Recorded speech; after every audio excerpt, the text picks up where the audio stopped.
Okay, well, you guys are kicking off my day 2 at South by Southwest. How are we feeling? You had your South by Southwest premiere yesterday. How'd it go? It was great. It was a very, very good premiere here. Audiences at South by live up to the hype, and now we're all exhausted. Exhausted, yeah. Yeah, I'm pumped. It's 8:57 in the morning. Let's go. Yeah. Let's go. This is J time.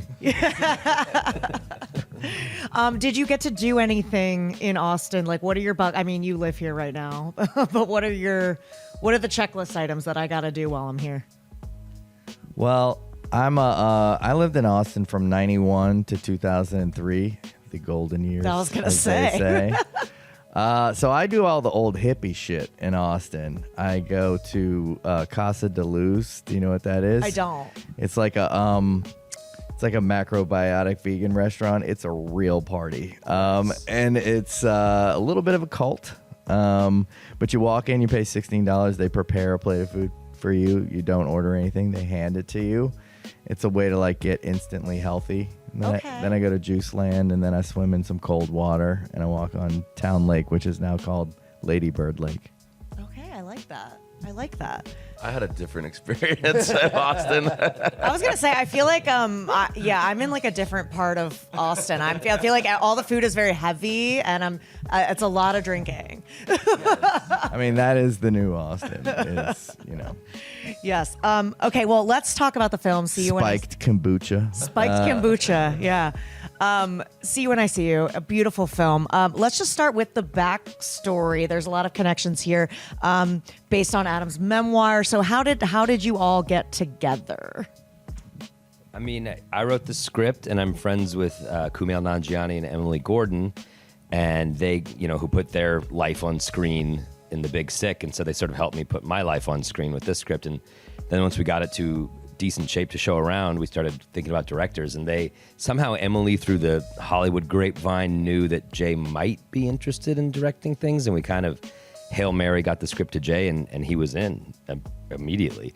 So it was just kind of one of those fortuitous, like, oh wow, this is the guy we want, and he's down to do it right away. And I don't think it works that way very often, so I'm thrilled that it did. Yes. And I mean, Jay, you're so great at like a dark comedy, and I think The Big Sick is a good kind of reference point. What was it about? I mean, it's a cliche question, but what was it about the script that? I mean, the truth is, I'll direct anything. You know what I mean? You just send me got something, a script, I'll direct it.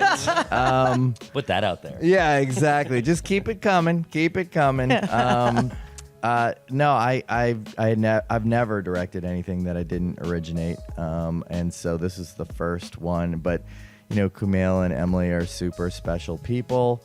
I love them. I trust their instincts. I read it right away, laughed and cried a ton, and kind of was just at a point where I was like, I don't even really know how to direct this movie, or it just felt so much bigger than me. And the scope of which was bigger than anything I'd done before. But I just had that feeling if I don't do this, then what am I doing? Because it just felt like an important thing to do, and it scared me in the good ways. Yeah, I could cry if I started talking about certain parts of it. Like there's a part. Let's see it. Well, I could if I really started talking about We it. have it all clipped up. Here we go. Yeah, there's a part, not to give it away, where you're like sitting around a table and you're talking and you're just getting through this moment, and it got me so bad. Yeah, there was audible sobbing in the room. Okay. There's tons of laughing, and then there's audible sobbing. One of my friends, Zoe Chow, who I'm in the movie with and I'm acting in right now, after the screening, she just texted me a giant wad of used Kleenexes. And I was like, proof. Yeah. Yes. Good on her to bring the Kleenexes. I always forget, and I'm just like, I want to hear the story of how you met. I've read it, but I haven't heard it. So We met because I made a little homemade college movie, and I put it on YouTube, and then I tweeted him a link to it, and I said, bet you won't click on this and watch it. What did I say? That was great marketing on his part, by the way, because people tweet things at me a lot, and Right. I don't watch them, but he said, I bet you won't watch this movie.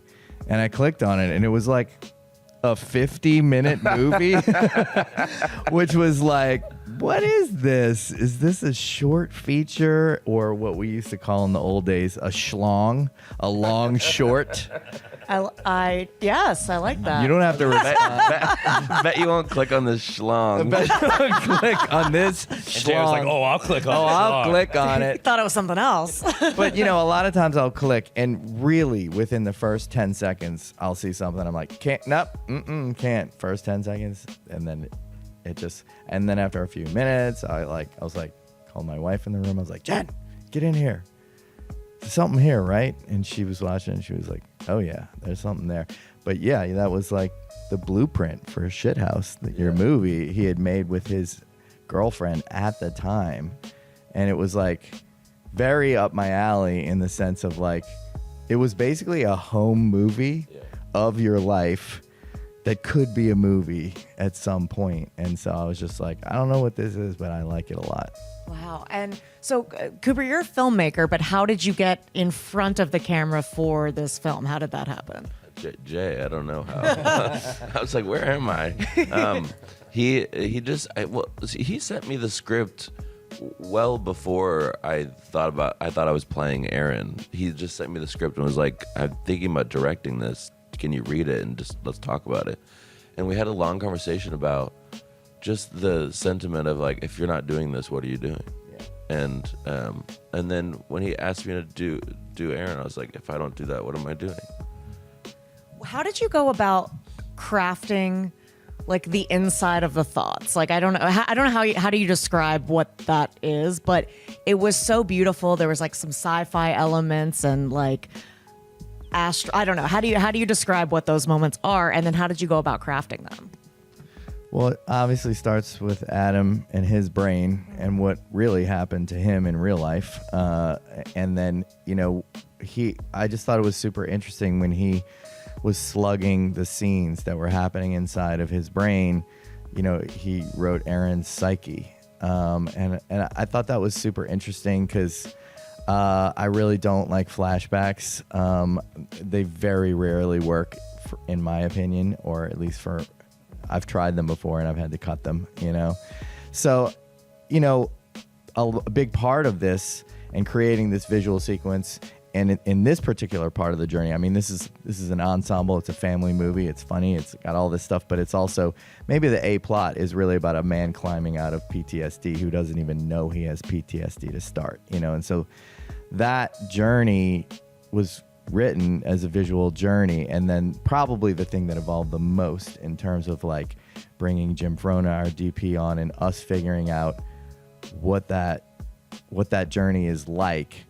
I think one of the big aha moments was, just talking to Adam and me realizing that this is something that's happening right now. It's actually happening.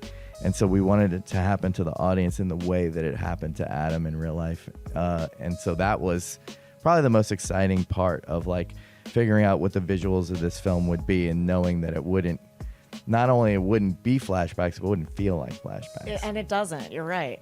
What was it like for you? I mean, just kind of seeing a portrayal of your life on screen and also watching it with an audience. Like, how surreal was that? Yeah, it's pretty strange. But it's actually beautiful, like especially those sequences we were just talking about. I've seen the movie 50 times now, but I'm always finding new things in those sequences. And like in sequence 2 or 3, when we go to that, suddenly Aaron's watching himself, and just the way that Jay and Jim had the EMDR evolve felt very true to how it felt of like, okay, I'm starting to wrap my head around it. I'm starting to pull back from the memory. It's not as intense. But yeah, watching it with audiences is great. But at the end of the day, I'm a comedian, so I'm like, what gets laughs?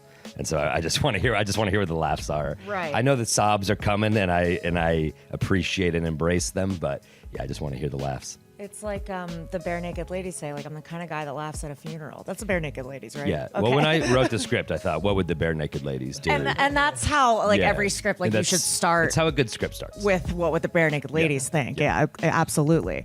Now, I want to talk about rounding out the cast. It's an amazing cast. Lucy and David Duchovny and Cayton.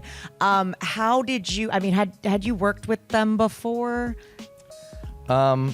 I had only worked with Caitlin before. I had made a movie called Outside In with Caitlin. I got along, she's just one of the most top-notch people in the whole wide world. And, the rest of the casting was really just, so picky, so picky about, who are people who understand. Oh, I thought you meant they're picky people. I was like, oh, damn. They are. Oh, Hope is picky. They are. They are picky. I'm picky. Fred and I were working on it quite a bit. We were talking about it once we had Cooper on. We brought Cooper into it, like Cooper's idea to bring on Lucy, who I didn't really even know her work. But, we were all looking for awesome human beings who were like very emotionally available and also not sappy, and very funny people, who get it, who understand this like complex tone of like, we're going to try and have people sobbing and laughing uncontrollably at the same time. That was like the goal. And it did take a while to just build the right cast, because also it's an independent film. Like, nobody's getting rich off of this movie. And so it was just like piece by piece, like people came in, and I'm just so thrilled. The other thing that makes it just so insanely hard to put it together is like, I wanted them to look like they were a real family, know? Yeah. And just the fact that like, I do think Cooper looks like he could be David's son, and Lucy looks like she could be Hope's daughter, and Caitlin kind of is in the middle of them. Like, that stuff is so important to me. I felt it when I was an actor on that show, Transparent, and my sisters look like me in that show, and it just, and I've witnessed the impact that it has on people when they really believe the family, and that really is the core of the story. So if you believe that, then you're in. Who's your favorite movie or TV family of all time? Just for my generation, it's 6 Feet Under. So it's just a knockout. Yeah, that's my favorite. I remember loving Family Ties when I was a kid. That's a good family. Oh, unit. yeah. That's a good family unit. Yeah. Wholesome. I loved the Brady Bunch. Answer the question. I love the Brady Bunch. Very nuclear family. Cooper, you have one? I was thinking, I went to Togetherness, Brett's family. That's nice. That's nice. I That genuinely, I little girl really. is like a movie star now. I saw her at Sundance. She was there. She just walked up to me and was like eye level. That's insane. It's totally insane. She's like, I've been really enjoying your work since Togetherness. I was like, The firmest handshake. yeah, truly. Yeah, last time I saw you, you peed on set. And again, I love the movie. You mentioned you're working on something. I want to hear what everybody's kind of working on next. I know you're kind of in this zone, but anything in the pipeline we should know about? I can't say too much. I'm working on a buddy movie with my friend Rory Scovel, who's a great comedian, and we're very high on it. And we're excited to get that out into the world. Yeah. I'm excited for that to get in the world.